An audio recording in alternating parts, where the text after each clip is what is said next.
जो परिणाम आया है बिहार में उपचुनाव का, बिहार में जो परिणाम आया है, जीतने वालों को बधाई। और जनता का जो निर्णय है वो नीतीश कुमार और भाजपा की सरकार के समर्थन में लोगों ने वोट दिया है। तो जो सरकार चल रही है, जिस तरह से चल रही है, जनता का उसमें विश्वास है, तो वो सरकार चलती रहे। हम लोग अपना जो प्रयास कर रहे हैं वो प्रयास आगे करते रहेंगे। आप चारों सीटों पर हार गए। देखिए, जन सुराज और जन सुराज अभियान दोनों को दो तरीके से देखिए। जन सुराज अभियान जो है उसको बिहार में स्थापित करने में, बिहार के घर घर पहुंचाने में 2 वर्ष का समय लगा है। बहुत लोगों ने जब अभियान की शुरुआत हुई तो ये कहा कि बिहार में तो कोई इसकी जगह ही नहीं है, कोई इसको मानेगा नहीं, कोई सुनेगा नहीं। लेकिन बिहार के एक बड़े जनमानस में आज जन सुराज की बात को लेकर, जन सुराज की परिकल्पना को लेकर, बिहार में बदलाव को लेकर एक सकारात्मक सोच बनी है। अब उस सोच को दल में और वोट में परिवर्तित करने की जो बात है, तो 1 महीना पहले जन सुराज दल बना है और 1 महीने में आज 10% वोट लेकर जन सुराज ने अपनी शुरुआत करी है। आपको जस्ट कॉन्टेक्स्ट के लिए बता दूं, मैं ये नहीं कह रहा हूं कि 10% वोट बहुत बड़ा वोट होता है, लेकिन बिहार में भाजपा यहाँ देश की सबसे बड़ी पार्टी है, उसको 21% वोट है। पिछले विधानसभा में भाजपा को 19.6% वोट था। राजद को 20% वोट मिला है, जदयू को 11% वोट मिला है, जन सुराज को 10% वोट मिला है। और इससे बहुत बेहतर हो सकता था, लेकिन जन सुराज दल 1 महीना पुराना है, सिंबल 10 दिन पुराना है, कैंडिडेट नए हैं और उन क्षेत्रों में चुनाव हुआ है जहां पर जन सुराज की पदयात्रा नहीं हुई है, जन सुराज पार्टी का कोई संगठन नहीं है। ये कोई एक्सक्यूज नहीं है, इससे बहुत बढ़िया प्रदर्शन हो सकता था, लेकिन जो है इसको देखेंगे और इससे और बेहतर कैसे करना है उसके लिए पूरी तरीके से प्रतिबद्ध हैं। 10% आया है, अगर 1% भी आता तो भी हमारे अपने प्रयास में, हमारे कमिटमेंट में, बिहार को सुधारने के जज्बे में, उसमें 1% की भी कमी नहीं आने वाली है। आपको ऐसा लग रहा है कि 10% आया, कौन चुनाव जीता कौन हारा, अगर 10 बरस भी लगेगा तो भी प्रशांत किशोर जन सुराज के इस अभियान से पीछे हटने वाले नहीं हैं। आज 10% जनता बिहार की मानी है, जब वो भी दिन आप देखिएगा जब 30%, 40%, 50% जनता मानेगी। और तब जब तक नहीं मानेंगे तब तक जन सुराज का और प्रशांत किशोर का ये प्रयास उसी तरीके से निरंतर, उसी ईमानदारी और शुद्धता से चलता रहेगा, उसमें कहीं कोई किंतु परंतु नहीं है। प्रधान जी, मेरे भाई ऐसा है कि 2 ही पर दिख रहा है, 2 पर तो फिर हम 2 पर तो कंटेस्टेड सीट में उसमें 25% वोट मिल गया।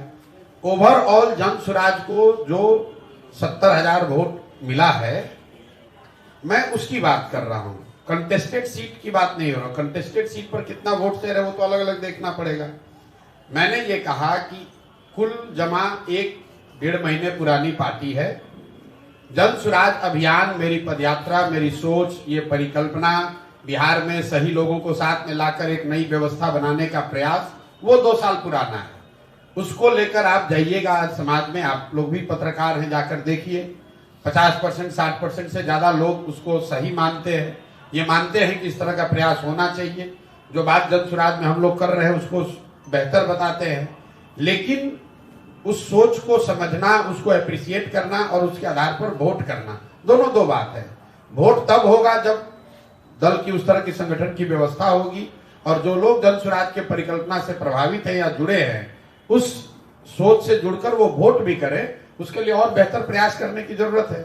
और इसको अगर मैं समअप करूं तो ये दल की ओर से मेरी जिम्मेवारी है कि दल को सफलता मिले। मेरे अकेले की जिम्मेवारी नहीं है, लेकिन अगुवा होने के नाते मेरी जिम्मेवारी है, तो मैं उसकी जिम्मेवारी ले रहा हूं। अगर 10% वोट आया है तो वो अपेक्षा से कम है, उसकी जिम्मेवारी प्रशांत किशोर की है। इस 10 को 40 करने की जिम्मेवारी भी प्रशांत किशोर की है। ये बात मैं आपको बता रहा हूं कि उसके लिए मैं पूरी तरीके से प्रतिबद्ध हूं। मैं एक कदम भी पीछे हटने वाला नहीं हूं। ये 1 वर्ष में हो या 5 वर्ष में हो। एक और अंतिम बात, लोकतंत्र में, अभी आपने साथ में किसी ने पूछा महाराष्ट्र और झारखंड का, अभी महाराष्ट्र में जो कांग्रेस, एनसीपी और उद्धव जी की जिस शिवसेना ने भाजपा गठबंधन को 6 महीना पहले धूल चटा दिया था, आज उसी शरद पवार जी की पार्टी को 9 सीट मिला है, कांग्रेस को 12-15 सीट मिला है। तो लोग, और जो भाजपा झारखंड में एक तरफा जीत कराई थी, आज उनको मुंह की खानी पड़ी है। तो 6 महीना लोकतंत्र में बहुत लंबा समय है।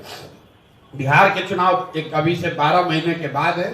जन सुराज परिवार से, इस सोच से जुड़े हर व्यक्ति से मैं इतना ही कह सकता हूं कि आपको बिल्कुल एक पैसे भी निराश होने की जरूरत नहीं है। इस प्रयास की ईमानदारी और शुद्धता को बिहार की जनता ने सराहा है, उसको स्वीकार किया है।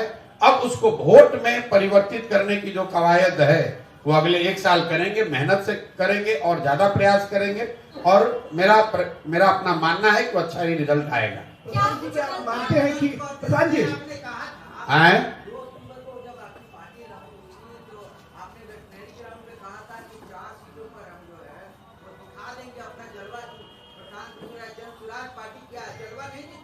अब देखिए, जलवा दिखा कि नहीं दिखा ये तो आपका अपना मानना है। बिहार में पिछले बार आपके अपने यादाश्त में 1 महीना पुराना कोई दल 10% वोट लेकर आया हो तो आप हमको बता दीजिए। भाई, इस कॉम्प्लेक्स स्टेट में जहां 50 बरस से जाति धर्म की ऐसी काई जमाई हुई है कि कोई यहां खड़ा होकर मुखिया का चुनाव लड़ने का भी हिम्मत नहीं कर पाता है, वहां पर किसी एक नए प्रयास को 10% वोट 1 महीने के अंदर मिला है, तो वो जलवा है कि नहीं वो आप पर है। आप उसका निर्णय कीजिए। मेरी समझ से और बेहतर शुरुआत हो सकती थी, लेकिन जो शुरुआत हुई है ये आगे इस पर एक बड़ी इमारत खड़ी करने के लिए काफी है। इस पर जन सुराज के लोग मिलकर आगे प्रयास करेंगे, उनको बड़ी सफलता मिलेगी। प्रधान जी, क्या आप मानते हैं कि आरजेडी को 2 सीटों पे आपके कारण हार मिली है? ये बिल्कुल बकवास बात है। हमारे अभी तो आपने कहा हमारा कोई कुछ जलवा ही नहीं है, अभी आप कह रहे हैं कि हमारे चलते दो सीट पे हार गया। ये आरजेडी वाले हारने के बाद, ये 30 साल पुरानी पार्टी है, हर जगह हारे हैं। हारने के बाद अब दोषारोपण दूसरे पर करेंगे। मेरे भाई, आप बेलागंज का बूथ वाइज सीट निकाल कर देख लीजिए वोट। वहां के मुसलमानों ने, बेलागंज के मुसलमानों ने जदयू को, भाजपा को वोट दिया है। और मैं आपके माध्यम से बिल्कुल ये क्लियर कर दे रहा चाहता हूं, बेलागंज के मुसलमानों ने जन सुराज को वोट नहीं दिया है। उन्होंने सबसे ज्यादा वोट वहां पर जदयू भाजपा के उम्मीदवार को दिया है। आप बूथ वाइज जो बेलागंज के बड़े मुस्लिम गांव हैं वहां पर जो वोट पड़ा है उसको निकाल कर देख लीजिए। तो अगर राजद वाले ये कह रहे हैं अगर हम लोग इमामगंज में चुनाव नहीं लड़ते तो मांझी जी को जो 55,000 वोट मिला है, एनडीए के कैंडिडेट को सबसे कम वोट कहां मिला है? इमामगंज में। बाकी हर जगह एनडीए के उम्मीदवार को करीब 70,000 वोट मिला है। एकमात्र इमामगंज ऐसी सीट है जहां पर एनडीए के उम्मीदवार को 55,000 से कम वोट मिला है। तो हम लोग का अपना आकलन यह है कि जो वोट जनसुराज को इमामगंज में मिला है उसका 2/3 हिस्सा वो था जो मांझी जी को वोट मिल सकता था। कुछ हिस्सा जरूर राजद का आया होगा। अगर इमामगंज में हम लोग नहीं लड़ते तो राजद वहां और बड़े अंतर से हारती, कम से कम 25-30 हजार से हारते ये लोग। पहले ही चुनाव में प्रशांत जी आपके बस्ते में वोटरों ने 70,000 वोट डाला है। राजनीति की स्थापित परंपरा है, गठबंधन को लेकर ऑफर आ सकते हैं। मन डोलेगा नहीं डोलेगा? बिल्कुल भाई, ना मन डोलेगा ना कार्यक्रम डोलेगा।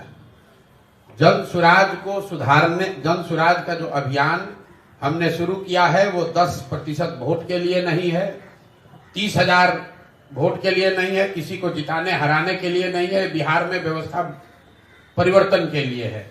और वो मैं इस बात से मैं पहले भी कहता रहा हूं कि मैं इस बात से वाकिफ हूं कि ये कठिन काम है, लेकिन कठिन है इसीलिए मुझे करना है।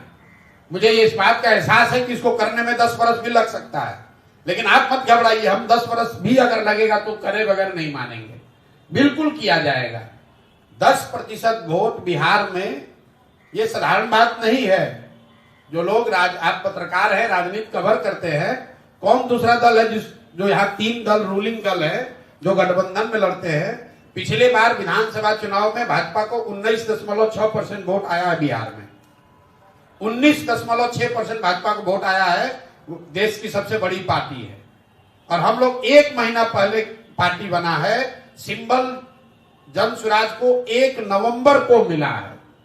जो कैंडिडेट चुनाव लड़ रहे हैं, जो लोग चुनाव लड़े, वो सिर्फ 10 दिन उनके पास अवसर था घर घर पहुंचाने के लिए कि ये हमारा सिंबल है। उस 10 दिन में भी 2 दिन दिवाली और 4 दिन छठ में चला गया। मैं इसका एक्सक्यूज नहीं दे रहा हूं, मैं बार बार कह रहा हूं हमारी कमी है और बेहतर होना चाहिए। लेकिन अगर कमी भी है तो 0 से 10 हमने पहुंचाया है, तो 10 के ऊपर भी ले जाने की जिम्मेवारी जन स्वराज की साथियों की है। अब घबराइए नहीं, इसको आगे ले जाने का पूरा प्रयास करेंगे और उसमें सफलता भी मिलेगी।